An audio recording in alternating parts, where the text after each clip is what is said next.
Hello and welcome to Into the Woods with Holly Worton.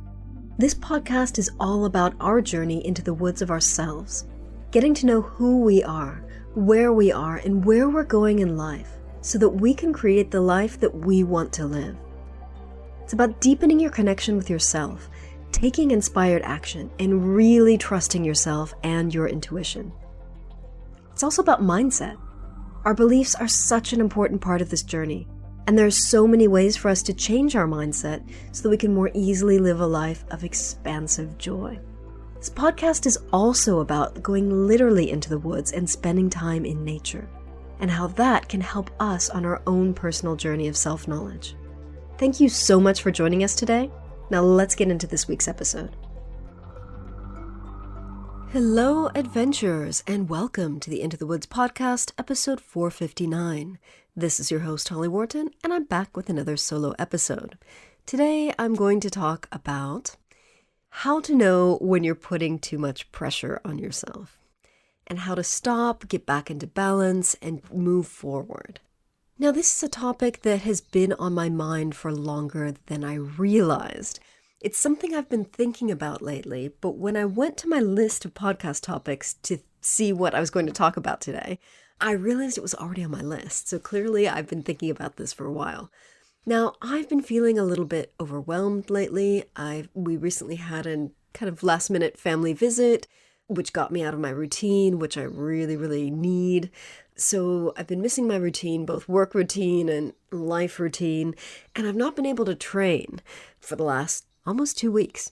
I went on a run yesterday and it was great, but I'm really feeling it today, obviously, and I need to get back into kickboxing because I will be walking the coast to coast, which means I won't be doing any running or kickboxing. Will be exercise, but it'll be cross-training. So all of this made me realize that I might not be ready for either my kickboxing summer course or my race in August. And pushing myself to meet those deadlines feels really overwhelming. And then earlier this month, I was balancing some beliefs around my goals, and I realized that I started writing out my goals differently. So a few months ago, I started out writing out my goals. The idea was to do it every day, but that hasn't happened. But it's been happening about once a week. So I'll write out my goals in my journal on the left-hand side, like my goals and my plans and kind of the things that I want to do this year. And then on the right-hand side, I read through each goal and I think about what's the mindset stuff or the beliefs that could get in the way. And then I create belief statements to balance using Psych-K. And it's been great. By writing out my goals on a regular basis, it's helped me to adjust my goals and adjust the wording, now the timing, but really kind of fine-tuning them. Fine-tuning the wording of the goals and the plans and the projects. And that's been really, really useful. So I get why people say you should write your goals out every day. I've never managed to do that, but even doing it just once a week keeps those goals to the top of your mind. And when you're writing them out by hand, it can help you to kind of tweak them and make them just right. So what I noticed this one day, it was early this month, I checked the date, it was about 3 weeks ago. My original goal was I get my black belt on this year's summer course. And I saw myself writing out, I get my black belt when it's in my best interest and highest good to do so. And I thought, okay, well, that's not a goal because it doesn't have a deadline.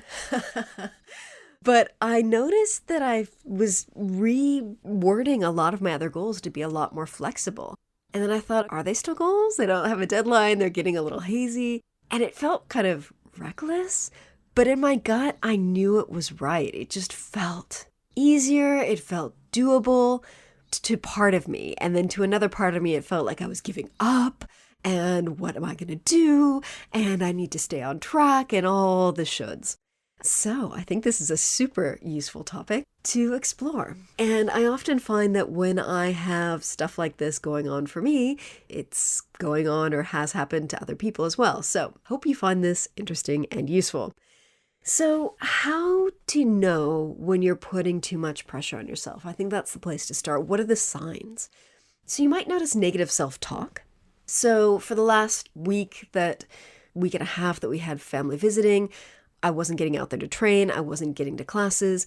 And it was just because I felt like I was just surviving, just kind of functioning, doing the basic tasks I needed to do. I didn't have enough time to get my work done each day, so I was really focusing on that. And it was just too overwhelming to exercise on top of that. Something needed to go, and that was what went. And that was a conscious decision that I made, and I was fine with that, except I wasn't. Like, part of me was fine with that, but part of me was just like stressed out even more. There's a part of me that was just like, you're being reckless, you're not staying on track, what's going to happen? And so negative self-talk, yeah. And being constantly disappointed in yourself is another kind of related sign. So, I was disappointed in myself for not staying on track with my training, even though it was a conscious decision that I made because I knew I just would have gotten burned out if I had tried to stay on track with everything. So it was the best decision, and yet there was a part of me that was disappointed in myself. Another sign of not being that you're putting too much pressure on yourself is if you're not meeting your goals or consistently not doing the things that you need to do to meet those goals and not staying on track. So if you're unable to stay on track, maybe you're being lazy, and I say that with air quotes because that's what my negative self-talk always says to me. Maybe you are. Maybe you're spending time on the internet or watching TV when you could be taking action towards your goals. Or maybe you're just exhausted. Maybe you're really tired and maybe you need the rest. And that is something that I have struggled with for the last, I don't know how many years. Like sometimes it's really challenging to get out there every day with my training. Sometimes it's really difficult to get to class. And sometimes it's because I'm tired. Sometimes it's because I haven't recovered properly from what I've done yesterday or the day before. There's always this little voice back in my head that's like, oh, you're being lazy. What if you're being lazy? You should do it. And it's this like push, push, push mentality that I know is not helpful.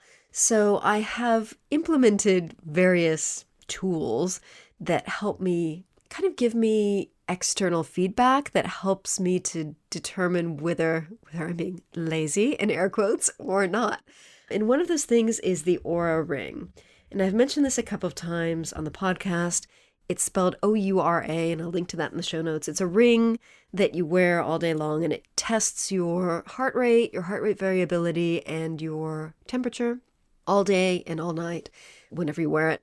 And it helps you it also checks your sleep cycles, gives you really good data about your sleep and about your recovery, and it gives you a sleep kind of grade and also readiness grade.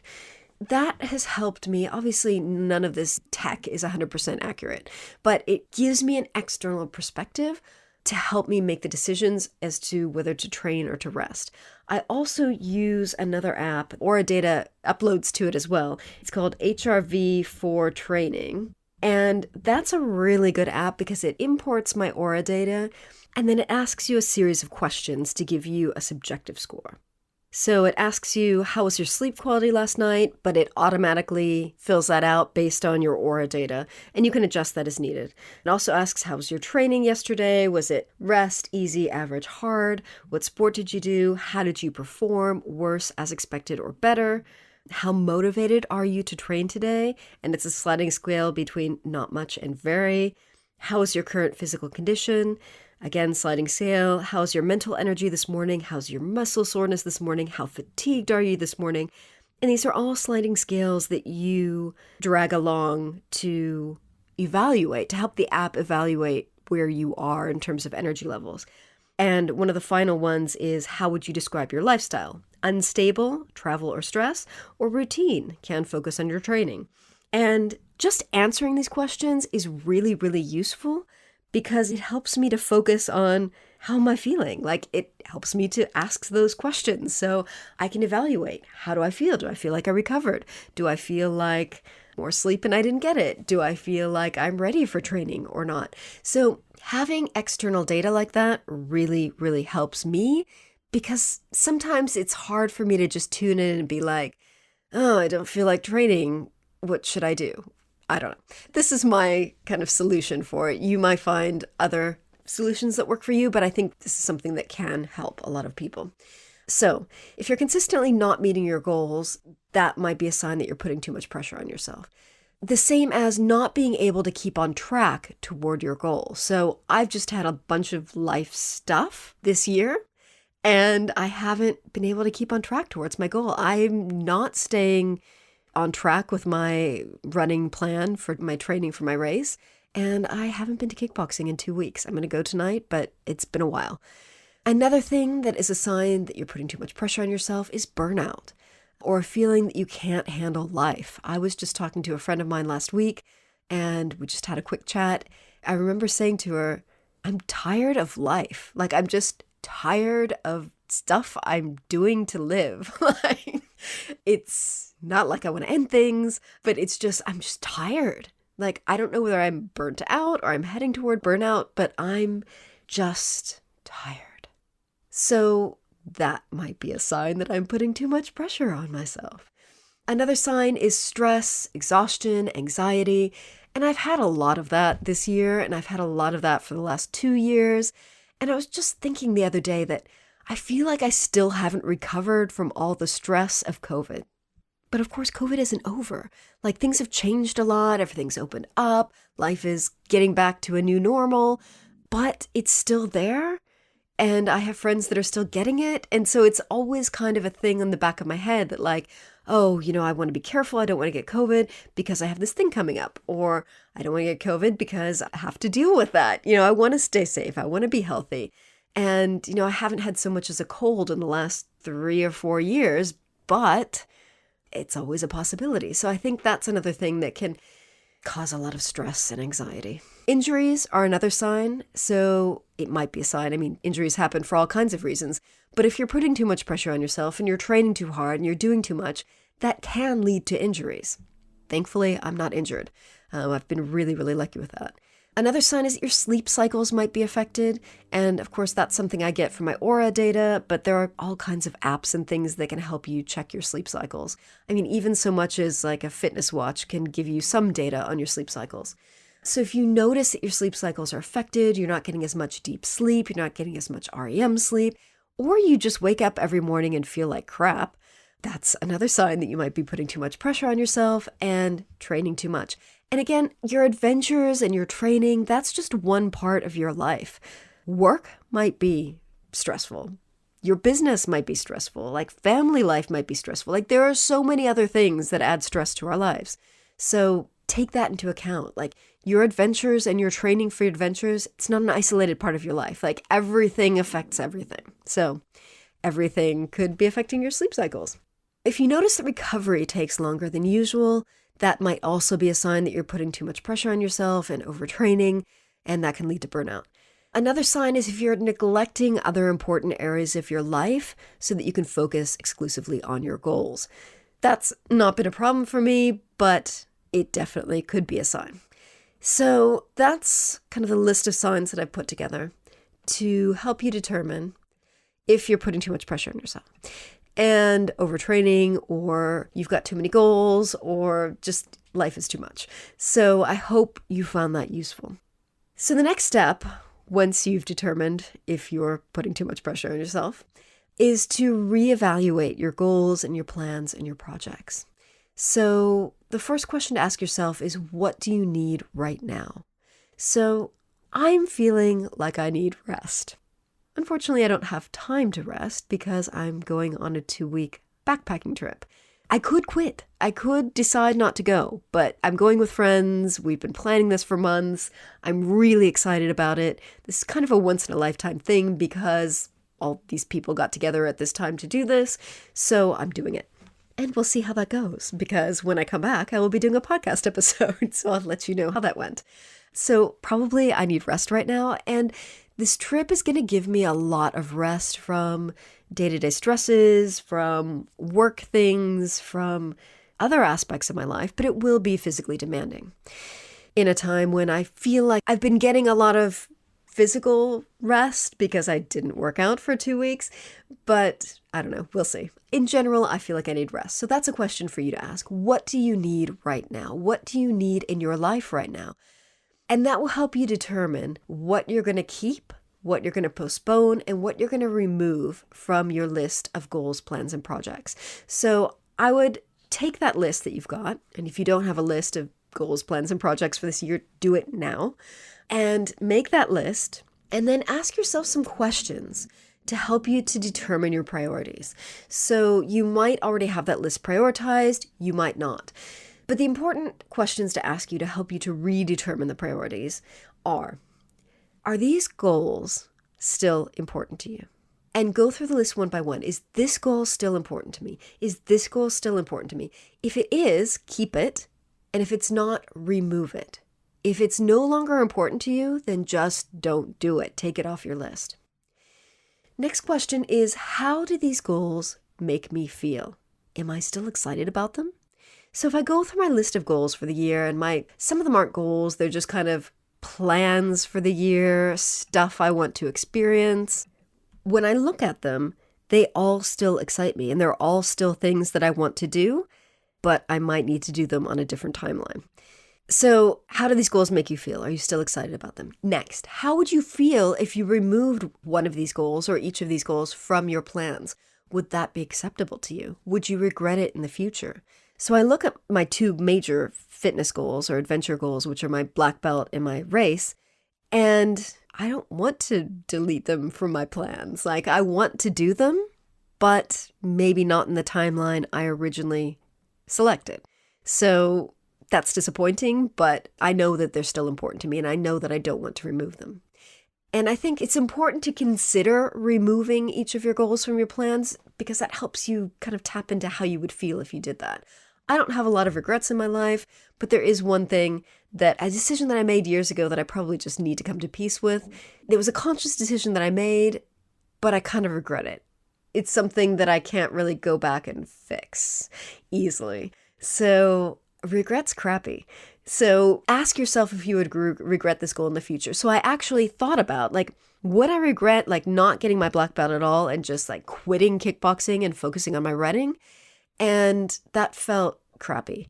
And I realized that I would regret that. Like, I at least want to finish, get my black belt, get to that level, and then reevaluate. I've really been struggling with getting back into having classes in the evenings. I've been struggling with exercising in the evenings because it messes up my sleep. It's been rough fitting that into my life. But I know that if I quit now, I would regret it. So I'm going to keep going till the next level, and then I will reevaluate. So next question, are you still able to meet the deadlines in the case of an event? So for me, with my black belt grading, I wanted to get it in the summer, but I'm not sure I'll be able to make it. So I might postpone it to either the winter course this year or the summer course next year. There are only 2 times a year that I can do this. With my race, that's only once a year. I honestly don't know at this point if I can get back on track or not. And that's not a decision I'm going to make until I get back from my trip. But if I can't meet the deadline, I'm going to have to postpone it. So either quit, get a refund for the event, or see if I can defer it to next year. But then that creates all kinds of other scheduling plans. So there's a lot of kind of thoughts around reorganizing these two things.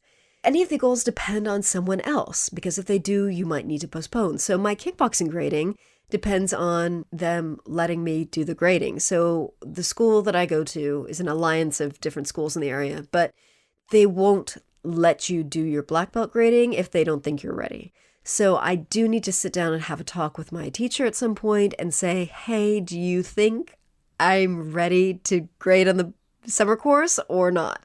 Because if he says no, then that's kind of a weight off my shoulders, because then I know to just plan for the winter course or the summer course. So if the goals depend on someone else or their approval or they're okay, or you're doing the goals with someone else and they might be getting in the way, you might need to postpone. So that makes it easier. Next, the final question. Would removing or postponing any of these goals make your life easier right now? So I think it's important to have goals. And I tend to consider myself a high achiever because I'm constantly striving to do new things, bigger things, better things, and have like adventures in my life and my business. But of course I get to this point sometimes where I'm feeling burnt out. So it's okay to remove your goals. It's okay to postpone your goals. It's okay to delay your goals. It's okay to be flexible on your deadlines, if that would help you right now. If you feel like you're going towards burnout, you're going to have to reprioritize some things, or you're going to end up burnt out and then everything's going to kind of go to hell. So ask yourself that question. Would removing or postponing any of these goals make your life easier right now? And these questions are good for life goals, for business goals, for career goals, for everything, not just for adventure goals. So once you've asked yourself these questions and you've got your information, and you might want to journal on these questions, you might want to reflect on them, whatever you need to do. But I think these are some really important questions to help you get clarity. So next, once you've answered those questions, think about how to reprioritize your adventures or your plans or your goals or your projects. So look at what's left on your list. Hopefully you've crossed out or removed the things that you've decided are no longer important to you. So take what's left and order them in terms of importance or priority. Like, how important are each of these goals or plans or projects to you? And then ask yourself some questions, more questions. I love questions. Which goals will help you achieve your bigger goals or your overarching goals? So kickboxing, getting my black belt. What bigger goal in my life or bigger intention is that going to help me achieve? I honestly don't know. I think this is just like a goal that I set when I started, but I feel like it would give me a sense of kind of completion of one level of my experience with kickboxing. And I think it would help me to feel like I've achieved something. I mean, obviously I've achieved a lot in the last few years with kickboxing, but I'm not sure what overarching goal or bigger goal it will help me achieve.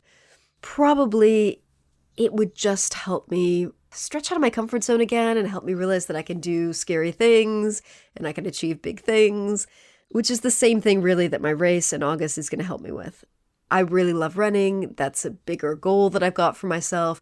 It's something that I've been looking forward to for a while, and it's just, I want to have that experience.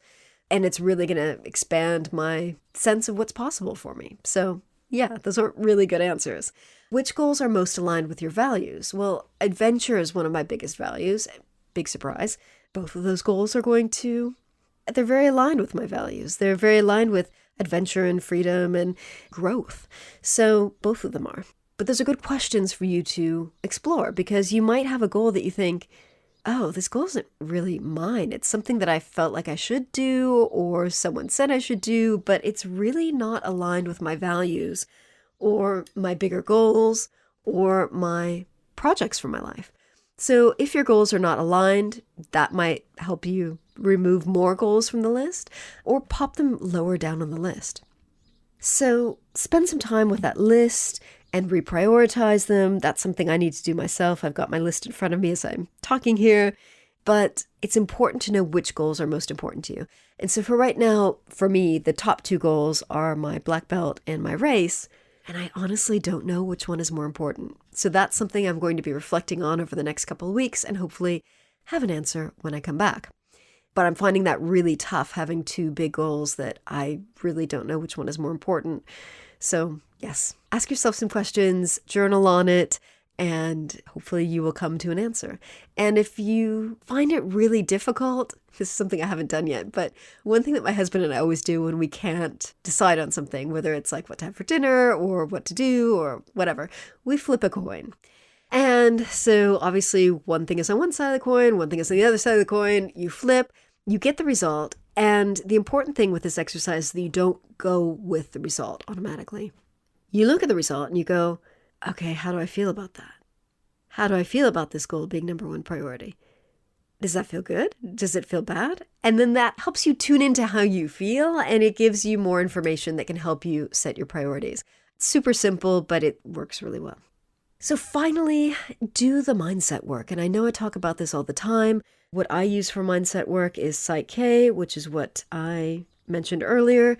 In my Master Gut group, we've been doing a lot of EFT tapping and using some kind of lesser known EFT techniques that one of my friends is really good at. So that's what I've been using, but you can use whatever works for you. So when you think about reprioritizing your goals and adventures, look at what's coming up for you. Like, what are the fears, the blocks, the limiting beliefs that are coming up for you as you look at reprioritizing your adventures? So one thing for me is I've told people about this race. What will they think of me if I defer it? Oh my God. Yeah, I have so much ickiness around that, which is stupid. I think most people that I know will be very understanding if I tell them I've deferred it to next year. But there's a part of me that's just really fearful around that. What will they think? So other things that are coming up for me are just feeling bad about myself for having to reprioritize, for not being organized or whatever, and it's stressful. So I've been doing some beliefs around it being safe and appropriate for me to grade on the winter course, because another thing, for example, is that the summer course tends to be more of the students from my school, and the winter course seems to be more students from other schools that I don't know and that scare the crap out of me. So I'm going to be doing some mindset work around it being safe and okay to do the winter course, even though it super scares me. And then doing some beliefs around my training that will help me get there. Other mindset work that you might need to do is work around it being okay to change your mind. I'm, for some reason, not really good at accepting the fact that I need to make changes. So another statement that might be useful to you is it's safe and appropriate for me to reevaluate and reprioritize my goals. It's safe and appropriate for me to let go of some of my goals. I find letting go of stuff really difficult. So do the mindset work that you need to do to make it okay, to make it easy, to make it acceptable for you, to make the changes you need to make. Obviously, life changes, things come up, our goals, our plans, our priorities, our adventures need to be flexible, and we need to reevaluate. And you might want to regularly reevaluate your goals, plans, and projects. Once a month is probably good, or you could do it quarterly, or you could do it twice a year. But it's good to tune in and make sure that your goals are still important to you, that your plans are still important to you, that you still want to be doing the things that you're working towards. Because if you don't, then great, you can remove some things from your list and find something else to do. So I hope you found this episode interesting and useful. I tried to provide a lot of my own examples just because I think for me, when I hear other people doing that, it helps me to kind of get my own ideas about what's going on for me. I find examples super useful. So hope you did. If you enjoyed this episode, you might want to check out one of these related episodes. 380 with Sarah K. Brandis, we talked about what to do when our passions lead to burnout. 377 was a solo show on how to prioritize your hobbies and adventures. 324, I talk about how to keep overwhelmed from becoming burnout. 304, I discuss how to prioritize when you can't do it all. And that's a really great episode. I've had really good feedback on that one. It's not specifically around prioritizing adventures, but it talks about prioritizing stuff in your life. And I think that's a good one. Finally, 293, I discuss how to get back on track and get shit done after illness or burnout. So that's a good one for getting back on track, like once you've reevaluated and reprioritized and you're ready to move forward. So thank you very much for listening. And remember to visit 459 for the show notes on this episode. Thank you so much and happy trails to you. Thanks so much for listening to Into the Woods with Holly Worton. You can find more information about today's episode, including links for topics that were discussed at hollywworton.com. That's HOLLYWORTON.com. If you'd like to connect with other listeners and get support on your journey, I would love for you to join my private community on Patreon. That's patreon.com/Holly Worton. That's patreon.com/Holly Worton. Thank you so much for listening, and I look forward to seeing you next week.